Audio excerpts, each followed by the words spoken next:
10 pounds off your body takes about 40 pounds off your knee with every single step you take. But the number you've probably heard is close, and it's wrong. Wrong number, wrong joint. And it's your knee that decides whether you're still climbing your own stairs at 80. Not the scale, not willpower. What decides it is what you reach for at 3 in the afternoon, between meals, when nobody's watching. So, the real number, the 10 and 4 rule, and who should never try this alone. I've spent my career in emergency rooms, so let me be honest about what that gives me. I don't manage anybody's arthritis. I see the end of the story, the fall, the fracture, the person who couldn't get up off the floor. And what comes through my door isn't a knee. It's a whole life that got smaller, one step at a time, and nobody noticed until it stopped. So this isn't a video about a diet, and it isn't about your scale. It's about load, inflammation, and whether you keep your own stairs. And the lever is smaller than you think. It's the gap between meals. Here's the order. The real research number, because the one you've heard got mangled. The smallest number in this video, the one in the guideline. The finding that rearranges how you think about your joints. The honest break. What goes in the cart. And the people who should not do this alone. Joyce is 66, retired off a factory floor in Toledo, 31 years standing on concrete. She came in because she caught a curb and put her hand out. Wrist fracture, simple enough. But while we waited on the x-ray, I asked how long it had been since she walked to the mailbox and back without stopping. She thought a while. Then she said the sentence I hear constantly, "It's just my knees. I've put on some weight. That's on me." That last part, that's on me, I want to throw out right now. Nobody here is getting a lecture about willpower. Joyce worked 31 years on her feet. Her knees are not a character flaw. They're a bill. And the bill is smaller than she thinks, and it isn't paid at a gym. You've probably heard this one. Every pound on your belly is 5 pounds on your feet, and 3 on your knees.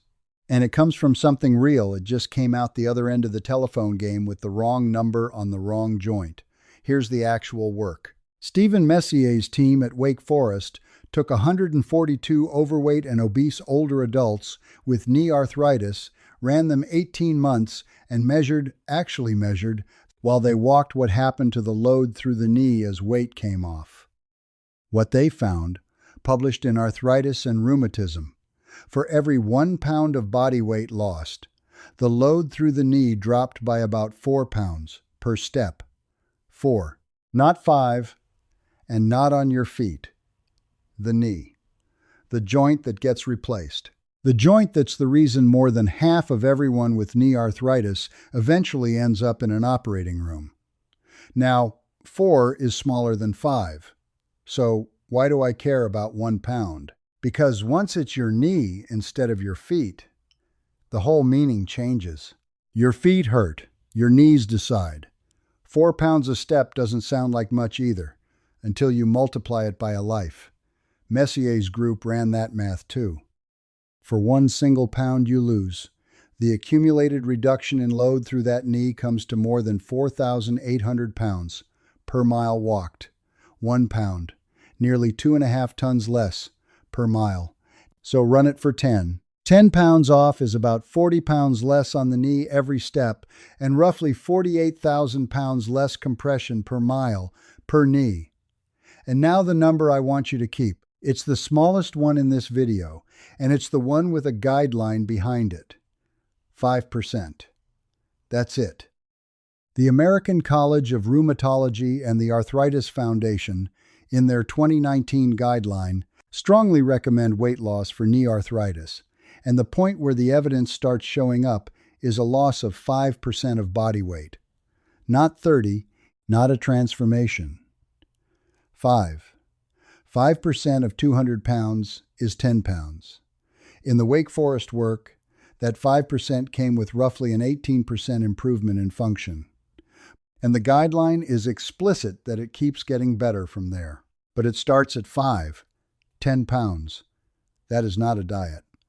There's no name for it, no book, no 30-day program, nothing to buy. It's a hinge.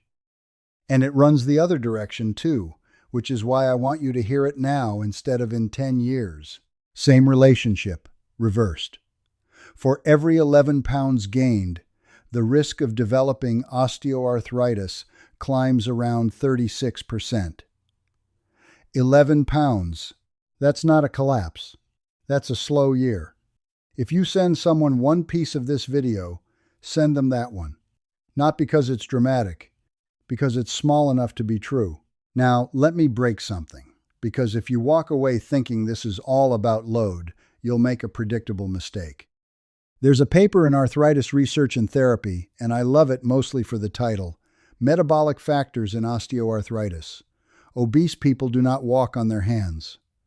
Sit with that a second. If extra weight hurt joints purely by pressing on them, it should wreck your knees, your hips, your ankles, and leave your hands alone. Nobody walks on their hands. No load there at all. That's not what happens. Carrying extra weight raises the risk of arthritis in the hand. In a joint that carries nothing, and hand arthritis isn't rare, it shows up in something like 1 in 4 American adults past 45, which means load is not the whole story. It isn't even the whole story in the knee. Here's the mechanism in plain English. We used to think of body fat as storage, a pantry. It isn't. Fat tissue is an active gland. It secretes signaling molecules into your blood. You'll see them called adipokines, names like leptin and resistin, and many of them are inflammatory. The tissue isn't sitting there. It's broadcasting. And that broadcast reaches every joint you own, including the ones you never stand on. So hold two pictures. Load is the weight on the hinge. Inflammation is the weather the hinge lives in. You can take weight off a hinge and it'll still corrode if you leave it out in the rain. And that changes what a snack even is. A snack isn't just calories that become pounds that become load. It's a signal. Twice a day, every day, for years. You're not only feeding your body, you're setting the weather. Now the break. I promised I wouldn't sell you a snack as a cure, and this is where I keep it. The same people who found the 4-pound number ran the hardest version of the test. It's called We Can. 823 people with knee arthritis, and instead of running it inside a university with a research team hovering, they ran it out in ordinary communities in North Carolina. Real life. Diet and exercise. 18 months against a control group. The diet and exercise group lost about 11% of their body weight. Real loss held a year and a half. Their pain scores came down about 32%. The control groups came down 24. Read that gap again. It's honest and it's uncomfortable. The difference was small enough that the researchers themselves wrote that its clinical importance was uncertain. Published in JAMA 2022 by the same team that made the case for weight loss in the first place. They published the disappointing one too. That's what a field you can trust looks like. I'd rather you hear it from me than find it later and wonder what else I left out. So here's what it actually means. Not that the load number is fake, the biomechanics were measured.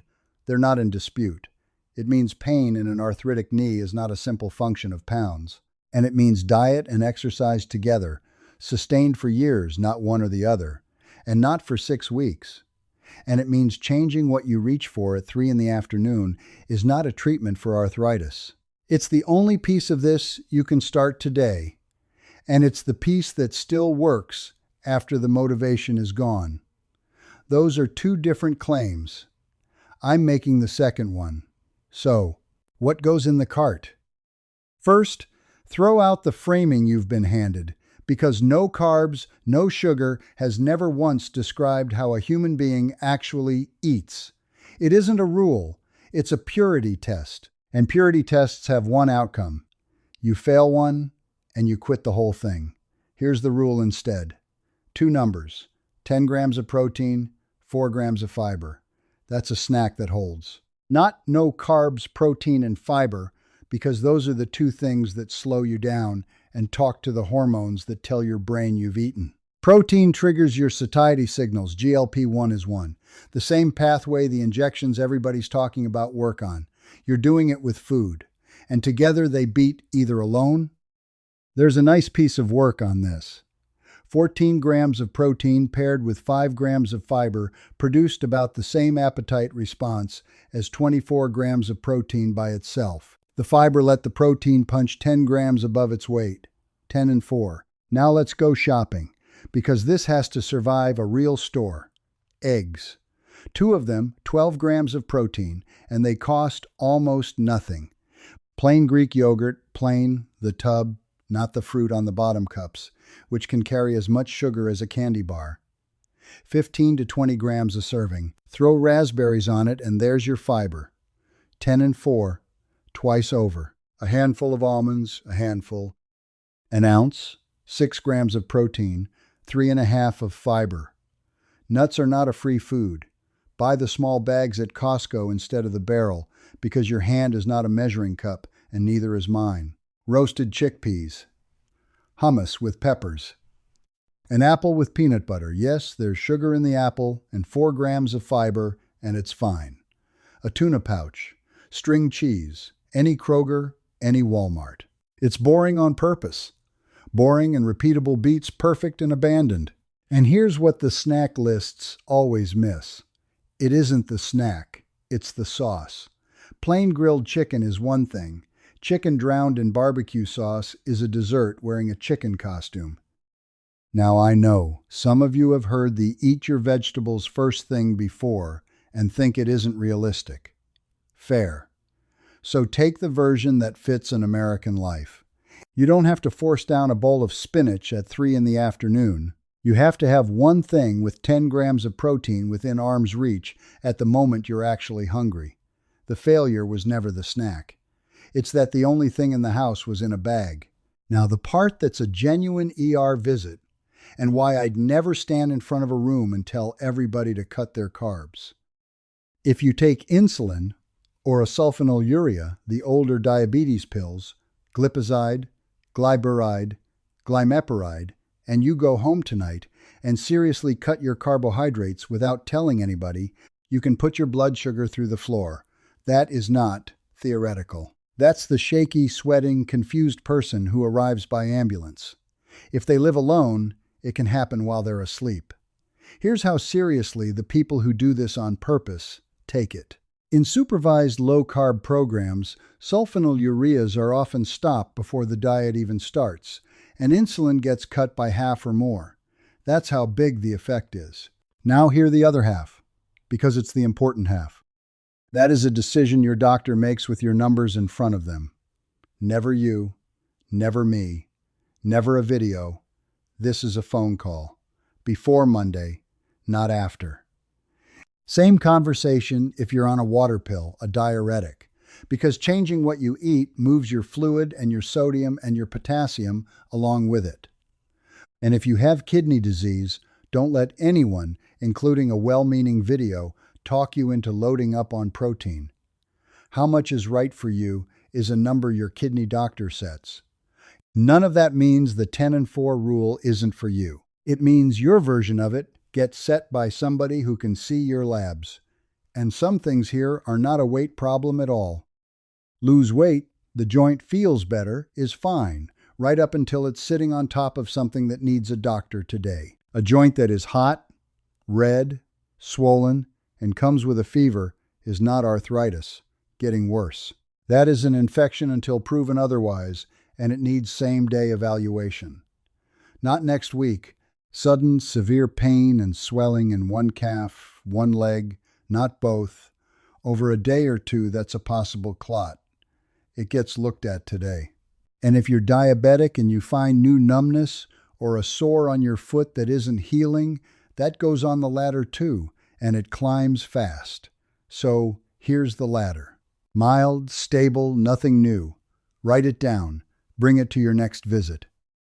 New or worsening, or it won't quit. Call your doctor's office. Say exactly what changed, and take the first slot they have. Needs attention today, but isn't life-threatening evenings, weekends. the hot swollen joint, the calf, urgent care. That's what urgent care exists for, and it costs a fraction of an ER visit. Chest pain, sudden shortness of breath, coughing up blood, stroke signs, or you're confused and can't stay upright. Call 911. Don't drive yourself. And I know what that costs. I know the bill is a real reason people sit at home and wait it out. So let me be straight. The ones I remember are the ones who waited, and what the waiting took from them was worth more than the bill. Being checked and walking back out is not a wasted trip. That is the system doing its job. Now, why I actually care about 10 pounds, and it has nothing to do with how anybody looks. Here's the chain. It runs quietly, over years. The knee hurts, so you walk a little less. Nobody decides to walk less. You just pick the closer parking spot, and the second trip out to the car doesn't happen. Walk less and you lose muscle, and past 60, you lose it fast, and it never announces itself. In people with knee arthritis, the numbers are stark. Reduced walking speed in around 7 out of 10, and outright muscle loss in roughly half. Less muscle is less balance. Less balance is the curb. And the curb is where you and I meet.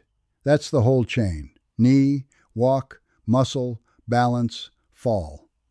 And at the end of it isn't a word like frailty. It's a stairlift quote. It's a conversation with your daughter about the house. It's a bathroom on a second floor you can't reach anymore. That's what's actually on the table, not a number on a scale. Your own stairs, your own car, your own groceries. In from the trunk, in one trip, at 80. And that's why a snack is not a small thing. It's the only link in that chain your hand touches every day. Let me bring it together. The number you'd heard was 5 pounds on your feet. The real one is about 4 pounds on your knee. Per step, and it's the knee that matters. 10 pounds off is 40 pounds a step, about 48,000 pounds a mile. 5% of your body weight is where the guideline starts, and 5% of 200 pounds is 10 pounds. 11 pounds the other way is 36% more risk. But it was never only load, because obese people do not walk on their hands, and that tissue is broadcasting inflammation into joints that carry nothing, and it was never only the snack. The honest trial says diet and exercise, together, sustained. And even then, it comes slowly. So if you keep one thing, keep this. 10 grams of protein, 4 grams of fiber, within arm's reach at 3 in the afternoon. Joyce didn't do a diet. She put plain Greek yogurt and a bag of almonds in the exact spot on the shelf where the crackers used to sit, and on the days Toledo is a sheet of ice, most of them she walks a loop inside the mall. That's the whole intervention. 4 months later, she called the office because she'd carried her own groceries up the porch steps in one trip and wanted somebody to know. So here's your one thing. It takes 4 minutes. Go open your fridge and the cabinet next to it. Look at what you'd actually eat standing right there. Then find one thing. 10 grams of protein, 4 grams of fiber. Put it where your hand already goes. And if you're on insulin, a sulfonylurea, or a water pill, make the call first. That's the version that keeps you out of my ER. If somebody you love has stopped walking out to the mailbox and started calling it their knees, send them this. They're who it's for.